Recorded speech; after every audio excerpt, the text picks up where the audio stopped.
Strange wild fishing methods, double lead sinker flying lead fishing, how to play it.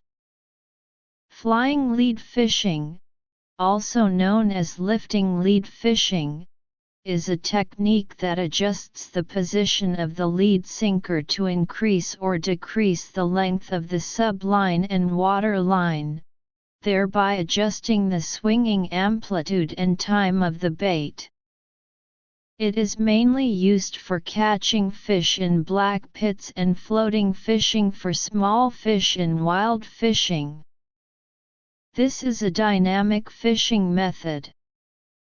Double lead fishing, which uses 2 lead sinkers, is an upgraded version of the big running lead fishing method. It is characterized by the total weight of the 2 lead sinkers being heavier, but with higher sensitivity. It is mostly used in situations with many mixed fish, water flow, strong wind, and other fishing conditions. Both flying lead fishing and double lead fishing are frequently used methods. What effect will it have if the 2 methods are combined? Flying lead. Flying lead fishing is divided into full flying lead and half flying lead, which actually differ in the position of the lead sinker adjustment. If the lead sinker is pulled to the bottom of the float seat, it is full flying lead. When the lead sinker is between the float seat and the swivel, it can be understood as half flying lead. In wild fishing, flying lead fishing is mainly used for floating fishing, targeting various small fish. Although small fish are small in size, they are highly aggressive and always like to snatch food falling into the water. By adjusting the lead sinker, flying lead fishing extends the subline, making the bait swing more widely and take longer to reach the target position, giving mixed fish more opportunities to catch up with the bait. By adjusting the position of the lead sinker, the water layer where the bait starts to swing is adjusted to achieve the effect of finding fish or luring fish to a specified water layer. This is half flying lead.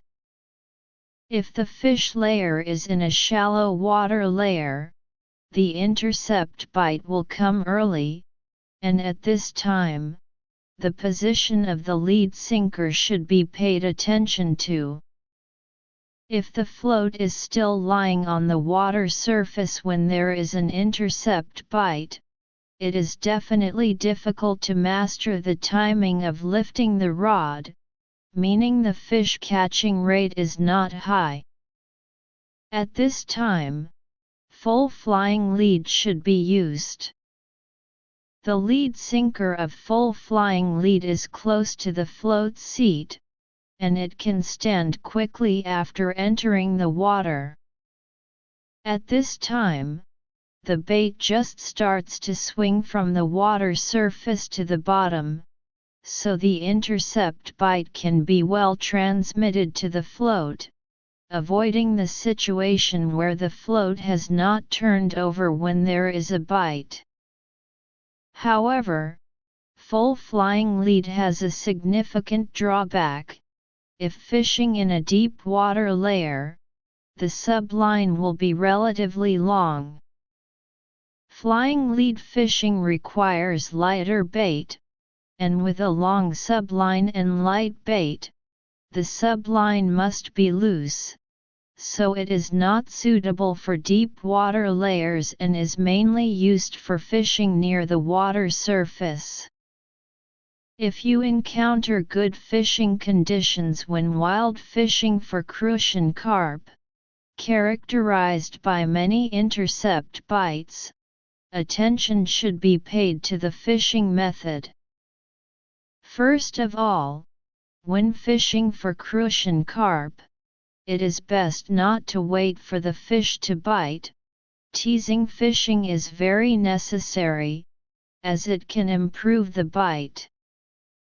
Suspended lead fishing lacks teasing techniques, so flying lead fishing is used to make the bait swing to attract crucian carp to bite. At this time, due to good fish activity, the floating speed of the float should also be noted. Wild crucian carp fishing is mainly bottom fishing, so full flying lead is equally unsuitable, as the subline is even longer than that for half-water fishing. Therefore, to solve the need for both deep water fishing and rapid float standing, double sinker flying lead fishing was developed. Double sinker flying lead. Double lead fishing has different techniques such as mainline double lead and subline clip lead. Double sinker flying lead can actually be understood as a type of mainline double lead fishing, but it is more flexible. First, there is no need to add an additional lead skin seat. Instead, a little lead skin is wrapped around the float foot. The lead skin should preferably be thin and light, with not too much weight, just enough to ensure the float stands immediately after entering the water, thus solving the problem of float standing. Wrapping lead skin on the float foot may have a bad impact on the fishing rig when playing fish, but this method is mainly used for fishing small fish, so there is no need to worry. After ensuring the float can stand when entering the water, adjust the position of the lead sinker to find the fish layer or swing to lure fish. Therefore, double sinker flying lead fishing is actually half flying lead, ensuring that the fishing line from the lead sinker to the float seat is as straight and tight as possible, so that the float signals can be normally transmitted. The trick here is that if there are good bites and many intercepts, and you need the float to turn over early, you don't need to replace it with a long foot or bamboo foot float, just wrap some lead skin around it. Using fuse wire is even better.